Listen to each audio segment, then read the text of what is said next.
Сәлем достар, каналыма қош келдіңіздер. Сіздермен мен Аяулым Марыз қызы. Бүгін осындай бұғының копилкаларын алтын түске бояуды сіздерге үйрететін боламын. Екі түрлі краскамен бояйтын боламыз. Бұғының копилкасын жасау үшін бізге 350 грамм гипс жеткілікті болады. Бір копилканы жасау үшін менде бұл жерде G16 гипсі. Біздің формамыз осылай 3 күнде кебетін болады. Формамыз кепкенде қыздар осылай аппақ болады десем көбіңіз сенбейсіздер. G16 гипсі осындай аппақ болады. Егер сіздерде скульптор болса, онда сіздер диоксид титан дегенді қосасыздар. Сол кезде сіздің формаларыңыз да осындай аппақ болатын болады қыздар. Скульптордың бір жаманы ол 7 күн кебеді. Оның ішінде өйткені пластификаторлары болғандықтан.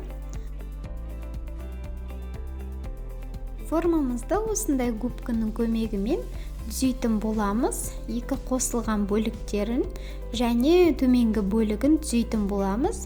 Менде қыздар дасканың сыртына пакет кигізгендіктен менде асты түзеу болып шықпады. Егер сіздер астына түзеу зат қоятын болсаңыздар, сіздерде міндетті түрде түзеу болып шығады. Мен ешқандай заказға жасап жатырған жоқпын, өзіме болғандықтан оны жөндей қоймадым. Ал сіздер жөндейтін болсаңыздар, менің копилка жасайтын мастер-классымнан көріп, қалай жөндеуді сол жерден үйреніп алсаңыздар болады төменгі бөлігін. Алғашқы копилкамызды осындай аэрозольный краскамен бояйтын боламыз. Бұны кез келген строительный магазиннен таба аласыздар. Бағасы да өте арзан тұрады. Осы қақпағына қарайтын боласыздар. Менде бұл алтын түсті, золотой түсті және бұның серебро түсі де бар. Краскілеріңізді қолданбас бұрын осылай шайқап алыңыздар жақсылап. Достар, осы жерде маған тіркеліп лайк басуды ұмытпаңыздар. Сіздер үшін осы красканы мен үй жағдайында қолдандым. Негізі бұны сіздерге айтар ақылым, бұны үйде краскілемеңіздер, өйткені иісі өте қатты, менің барлық бөлмемді алып кетті. Сіздер сыртта немесе балконда краскілегендеріңіз жақсы, және жан-жағына осындай қағазды немесе газетті қойып алыңыздар.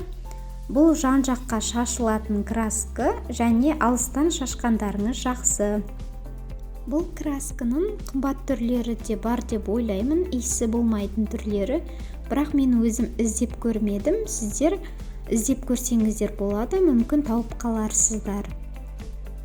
5-10 минут қалдырып қойғаннан кейін астыңғы бөлігіне де шашып бояп алатын боласыздар. Сосын балконға немесе бір күнге салқын жерге қалдырып қойыңыздар, иісі кету үшін. Ал енді екінші копилкамызды бояуға кірісетін боламыз. Ол үшін бізге осындай синтетический кистылар қажет болады. Сіздерде қандай бағада болса да, главное сіздерде синтетический болуы керек. Оның качествосы жақсы болады. Және осындай бояуды құю үшін пластмасс ыдыс алатын боламыз. Енді бәріміз күтіп отырған краска бұл бізде осындай Каденстің турецкий краскасы, краска металлик деп аталады қыздар. 120 сом алтын деген түс, бұл бізде чистое золото деп аталады. Осы красканы шайқап біз пластмассымызға құйып бояйтын боламыз.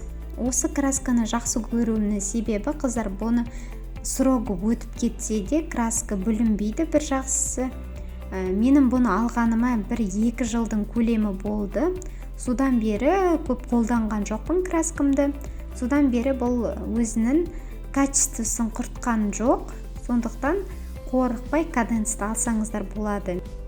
Қыздар, бұл металликтінде осындай күміс түсі бар. Және басқа да түстері бар. Ол мед және басқа да зеленый золото секілді көптеген түрлері бар. Өзіңізге қалаған түстерді қолдансаңыздар болады. Енді танымал түс бұл бізде алтын мен күміс қой. Және алтын түстің өзінің де қыздар бірнеше түрлері бар. Сіздерге осы жерде айта кетейін. Бұл бізде сияющий золото және классический золото, экстра золото және супер золото деген осы 4 түрлі бұдан басқа түстері бар. Оларды қолданып көрмедім. Солардың бірін алып сіздерде қолданып көрсеңіздер болады. Меніңше осындай алтын түсті болады деп ойлаймын. Бұл красканы жағуда байқағаным, бізге формамыздың алдында қыздар, формамызды дайындап алу үшін бізге грунтовка жағып алу міндетті екен. Грунтовка жағып алатын болсаңыздар, краскілеріңіз жақсы жағылатын болады. Грунтовка ол сұйық болады. Каспи магазиннен немесе кез келген строительный магазиннен таба аласыздар. Соны бірінші осы формаңызға жағып бір күн кептіріп, содан кейін краска жақсаңыздар, краскілеріңіз жақсы жағылатын болады. Оны алдағы гипсовый форма жасайтын кезде сіздерге түсіндіретін боламын. Міне қыздар, осылай астыңғы бөлігінде краскілеген болатынмын. Цветті қыздар сіздер үшін өшірген болатынмын. Жарық болмағанда міне осындай сары түсті бізде капелка дайын болады. Жарық қатты түсіп тұрғасын сіздерге қатты жылтырап тұр. Бізде осындай екінші капелкамыз дайын болды. Және достар, менің YouTube каналымды таппай жатсаңыздар, осылай алдына аны қойып Аяука Декор 97 деп жазсаңыздар бірден табасыздар. Және менің Instagram аккаунтыма да тіркелуді ұмытпаңыздар.